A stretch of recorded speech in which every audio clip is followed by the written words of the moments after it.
দেখো বন্ধুরা, সব মশলা সেদ্ধ করেছি, পেঁয়াজ আদা রসুন টমেটো সেদ্ধ করে মশলাটা কষালাম, কাঁচা হলুদ বাটা আর কাঁচা লঙ্কা পেস্ট দিয়েছি, আর মটরটা সেদ্ধ করে রেখেছি। এই সেদ্ধ জলের ভেতরেই কিন্তু পেঁয়াজ আদা রসুন টমেটো সব সেদ্ধ জল মেশানো আছে।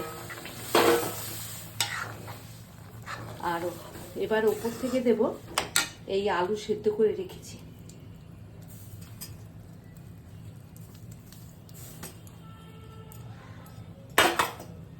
আর একটু টমেটো কেচাপ দেব।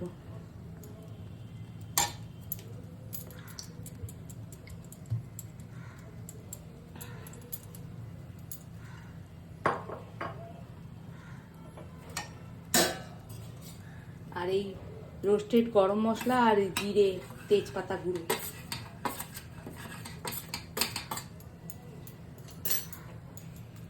আর এই ধনে পাতা উপর থেকে দিয়ে দিলাম। বেশিক্ষণ ফুটবে না, কেননা পেঁয়াজ আদা রসুনের রসটা তো আছে, বেশিক্ষণ ফোটাবো না।